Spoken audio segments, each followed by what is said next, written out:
nomor 14 warnanya oranye. Ini warna hijau. Nomornya 18. Kecil ya, nggak ngalir ini ya.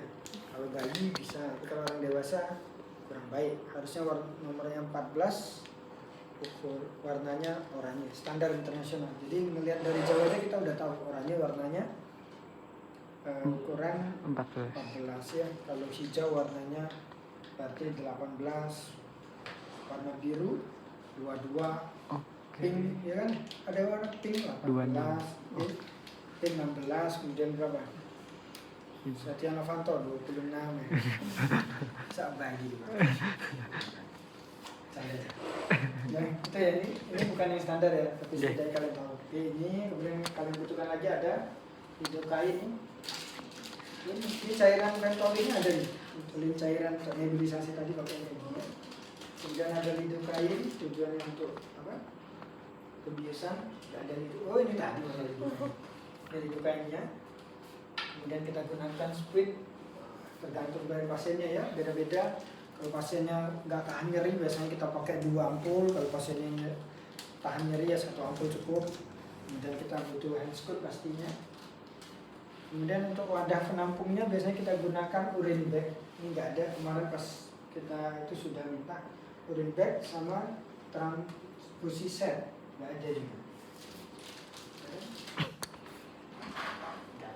Kalian bayangkan saja, kalian cari-cari di Google urine bag dan transfusi set, kalian butuh itu ya. Setelah itu alkohol biasa untuk membersihkan pada pasien. Biasanya kita siapkan duk steril juga untuk tempat apa lokalisasi dari tindakannya. Kemudian di ujung bisa kita gunakan 3-way, tujuannya untuk penyedotan. Kemudian kita gunakan squid besar, bisa 50 cc, bisa squid 20 cc untuk pengambilan cairan secara aktif. Jadi nanti fungsi itu bisa secara aktif, bisa secara pasif seperti itu. Itu untuk kebutuhan dari alatnya. Lebih lengkap ada di sini. Kemudian persiapan pasien, ya memang ada indikasi ada cairan atau udara. Cairan Atau udara. Cairan. Cairan atau udara. Cairan. Bisa cairan, bisa udara. Boleh dua-duanya, walaupun memang fungsi itu lebih familiar terhadap cairan. Tapi kalau kita baca di guideline ATS, American Thoracic Society atau IRS, American Respiratory Society, pada pneumotorak yang kurang dari 20% dengan jarak kupula kurang dari 2 cm itu boleh dilakukan fungsi, boleh dilakukan fungsi ya. Jadi nggak harus cerita tentang cairan, tapi familiarnya fungsi itu cairan, tapi boleh tidak cairan. Oke, sudah kita siapkan. Langkah selanjutnya adalah cuci tangan, membuat marker tanda daerah yang akan difungsi tadi ya. Setelah kita melakukan perkusi tadi kan ya, kita lakukan perkusi, dapat kita titiknya batas redup, sonor dan redup. Harusnya kita lakukan pemeriksaan, kita bentuk garisnya dari lateral ke medial. Maka dia akan membentuk garis yang disebut dengan garis meniskusain. Meniskusain itu di foto ronsen. Kalau di pemeriksaan fisiknya namanya garis Ellis de Messier. Jadi kita harusnya idealnya ya, kalau lagi belajar kita lakukan pemeriksaan itu dapat di garis bentuk kurva grup U ya. Ini mungkin tidak sempurna, itu batas antara udara dengan cairannya. Kemudian kita lakukan pemeriksaan auskultasi, kita dapatkan suara egofoni. Yang I jadi E ya, berubah ya. E jadi I. Kalau Mr. Pector Loqui kayak mana? Ada belum baca? Ada yang terlewat sepertinya dok. Mr. Pector Buka checklist dulu. Spektrologi itu dengan atau istilahnya uji berbisik. Jadi kalau dia ada pemadatan, contohnya di pneumonia ada konsolidasi. Jadi saat pasien itu berbisik, terserah kata-katanya apa saja, terserah. Boleh dia ngomong Bu, terserah. Pasien ngomong A, B, C, tapi dia sambil berbisik. A, B, C. Maka kita akan mendengarnya terdengar seperti suara yang lantang. A, B, C. Itu yang disebut dengan uji bisik. Kenapa kayak gitu? Karena ada pemadatan. Kita lihat hukum fisika ya, bahwa media padat akan jauh lebih baik mengantarkan hantaran dibandingkan media cair termasuk udara. Kan kalau dia pemadatan, konsolidasi pneumonia atau dan sebagainya itu kan padat. Kalau dia ngomong secara halus gitu. maka akan terdengar secara sempurna suaranya. Makanya terdengarnya seperti tidak. Gitu ya. Uji whisper pectology. Tadi kita lakukan tulisan I, E, udah. Berarti ini ego Egofoni. dapat ya. Kita lakukan pemberian marker. Banyak cara pemberian marker, bisa menggunakan spidol steril. Spidol steril, jangan spidol kuliah kalian pakai. Infeksi dia, abses biasanya itu ya. Kita tandain ya. Biasanya paling aman itu kita lakukan di daerah yang terendah yang kita temukan. Biasanya paling aman ya. Dan dapat tanda, kita tandain. Sudah selesai kita memberikan marker atau pakai ujung spade. Kalau saya kadang karena nggak bawa spidol, jadi saya tandain aja pakai ujung spade. Jadi ini Disedot. ini kita kan gini. Kan nggak sakit nih, ada lingkaran kayak gini. Oh. Nah, Nggih. ya kan? Ada yang titiknya kan? Iya. Steril ini. Steril nggak? Steril. Kalau sekarang nggak steril, kalau tadi steril ya. Kan di dalam sini kan? Oke. Dibuka, tinggal ditempelin aja. Kayak kalian lagi nunggu dosen datang ketiduran kan nempel penanya. Ada tandanya di sini. Ya kan? Di pulau. Gitu kan? Nggih. Setelah kita tandai, marker dan fungsi melakukan tindakan septik aseptik. Biasanya kita menggunakan alkohol, bersihkan lingkar dari tengah ke perifer, Nggih. harus sampai ke aksila, jadi luas, dibersihkannya tuh luas. Bersihnya tuh harus memakai kasa, pakai klem ya, Klem. tidak menggunakan Tangan. Tangan tuh harus tetap kering karena untuk tindakan nggak boleh basah. Kalau basah licin. Kita lakukan tindakan septik aseptik, lanjutkan dengan tindakan anestesi. Anestesi berikan infiltrasi, buka lagi kayak gini. Kita tadi sudah isi lidokainnya ya. Jadi saya isi lidokainnya, Nggih. sudah kita infiltrasi. Ini nggak saya tusuk, nanti saya kena marah. Kita tusuknya gimana caranya? Ini titik tadi. Misalnya ini titiknya masuk kulit anggap ya. Ini nggak saya masukin ya. Oke. Ini misalnya ada berapa? 2 cc masuk, dikeluarin dulu setengah cc, masuk lagi setengah cc, masuk lagi setengah cc, masuk lagi setengah cc, sampai menembus pleuranya. Terasa seperti kalian mau hitam. Siapa yang sudah pernah menghitam? Pernah Menghitam, kan? pernah ikut aja. Ikut loh. Saya dulu waktu masih Iya. semester 4, semester 5 itu ikut hitam gitu. Kadang kalau kasusnya mudah dikasih oleh dokternya.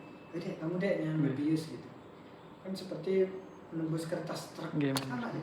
Pleura juga seperti itu truk. Jadi sebenarnya target pembiusan kita tuh cuma beberapa daerah yang memiliki respon yang sensitif. Yang pertama ada daerah epidermis ya, kan sensitif banyak saraf. Kemudian daerah subkutis tuh masuk juga ke sana untuk menghilangkan rasa nyeri. Otot itu tidak masuk, otot itu tidak nyeri ternyata. Kemudian masuk ke daerah berikutnya yaitu pleura. Pleura apa yang kena? Pleura parietal. Parietal. Selanjutnya baru daerah periosteal, daerah tulang-tulangnya itu yang di daerah yang harus banyak lidokainnya. Jadi bukan seluruh sepanjang itu dikasih lidokain, sebenarnya enggak. Tapi ya karena kita cukup sulit mengidentifikasi sedalam apa yang sudah kita masuk, sehingga cara paling gampang itu kita masuk sambil menginfiltrasi. Jadi biusnya tidak seperti kita bius kayak gini-gini ya. Nggih. Cukup dengan tegak lurus seperti ini. Oh, seperti Cukup tegak lurus. seperti IM berarti gitu. Hah? Seperti IM, tetap 90 Ya, derajat. 90 derajat tegak. Jadi tidak miring kanan, miring kiri. Nanti Oke. kalau WSD ya miring kanan, miring kiri karena jahitannya Luas. nggak miring sama. Oke. Jadi tegak lurus saja. Oke. Cukup seperti itu. Sudah. Kita lakukan itu, kita tunggu dulu ya berapa waktu kerjanya lidokain. 30 detik ya. Ya. 30 detik. Jadi jangan langsung dicoblos, habis kan langsung dicoblos jerit pasiennya. Sama kayak pasien habis mau disunat, bisa langsung Langsung. Wah, dicandain dulu Yeah. ya, dicandain dulu, tunggu 30 detik. Ya, ada beberapa orang dulu dicubit sakit enggak gitu. Yeah. Karena pasiennya parno ngomong sakit terus sakit, kalau enggak disentuh bilang sakit. Oke. Udah enggak ya. Sudah kita lakukan anestesi, maka yang dilanjutkan berikutnya adalah dengan mengaspirasi. Jadi sambil melakukan prof tadi, sambil anestesi tadi, ini kan nembus pleura ya, terus masukkan pleura Oke. sambil ditarik. Keluar apa? Cairan. Cairan. Kalau udara keluar Udara. udara. Kayak gitu kan ya. Nggih. Berarti benar tusukan kalian. Karena kalau ternyata kalian nyoblosnya berbeda, kena di paru yang sehat, maka ini akan berat banget nggak bisa ditarik. Oke. Kecuali pasalnya punya motoran gara-gara kami. Tapi jangan kemana-mana. Lah, bisa loh ini bikin punya motoran. Ya kan ditusuk ke paru-paru dan kebetulan kena di visura, kena di glabnya, kena di apa. Itu pneumotorak pas yang ditusuk langsung pneumotorak. Yang awalnya isinya udara malah jadi isinya cairan, malah isinya Udara. Tapi normalnya kalau paru-parunya sehat, saat ditusuk walaupun alveoli pecah itu nggak langsung pneumotorak, jadi tetap berat.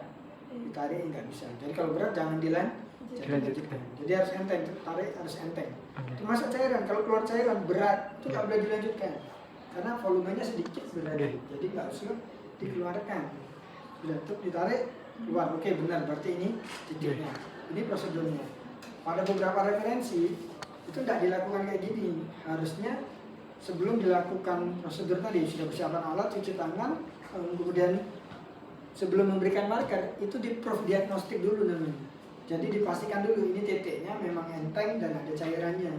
Jadi belum dikasih marker, tapi di checklist kalian kan langsung kasih marker. Ini kalau aku melihat orang yang membuat berita ceritanya ini dia melakukannya dengan pemeriksaan USG. Jadi kalau USG 99% tingkat akurasinya, spesifisitas dan sensitivitasnya udah 99%. Jadi tidak mungkin ada kesalahan. Jadi makanya langsung dikasih marker. Agak cepat, ya tinggal 2 menit. Setelah diberikan itu maka kita insersi penggunaan avocat. Coba buka ya. Nah, dengan avocat. Harus yang tadi yang besar ya. Gimana cara masukin avocatnya? Cara masukkan avocatnya nggak kayak nipus. Kalau nipus kita masukinnya gini ya. Ya nggak? Ini kan masukin avocat. Misalnya kulit pasien kita nipusnya kayak gini.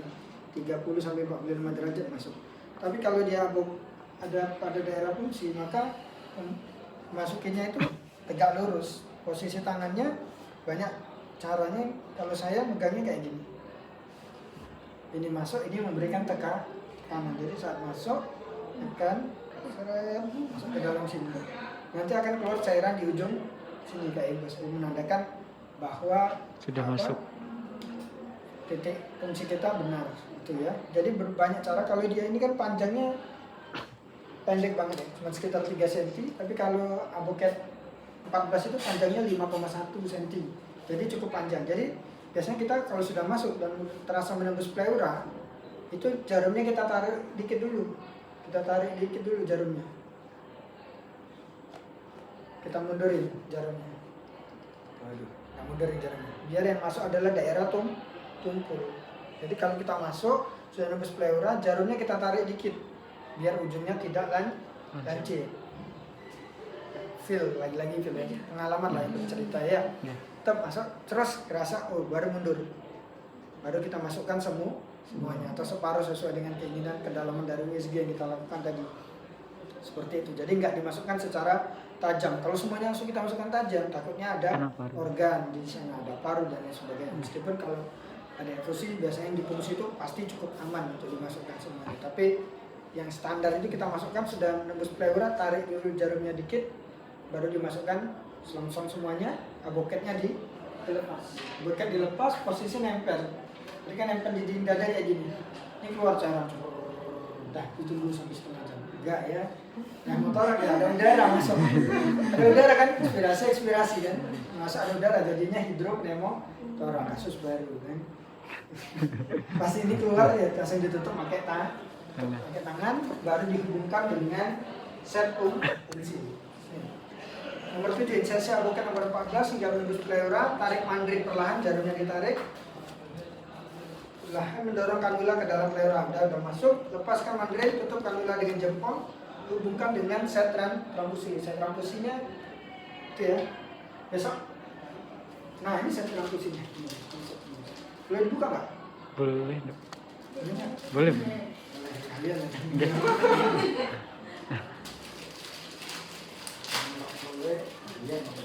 kalau bukan dengan itu transfusi ini ya, ini kalau bukan ke sini ya, kayak orang masang infus banget. Nah ya, yang ini dibukan ke urin bag, nanti ngalir sampai habis. Sudah selesai, lepas cabut, tahan, tutup pakai plaster, alkohol, betadine dan lain sebagainya terserah. Simpel biasakan pendarahannya minimal, jadi cukup yang kasa kecil ditutup dengan plaster. Kemudian awasi tanda-tanda vital, cuci tangan. Selesai prosedurnya. Kelihatannya simpel, tapi bikin gemetar.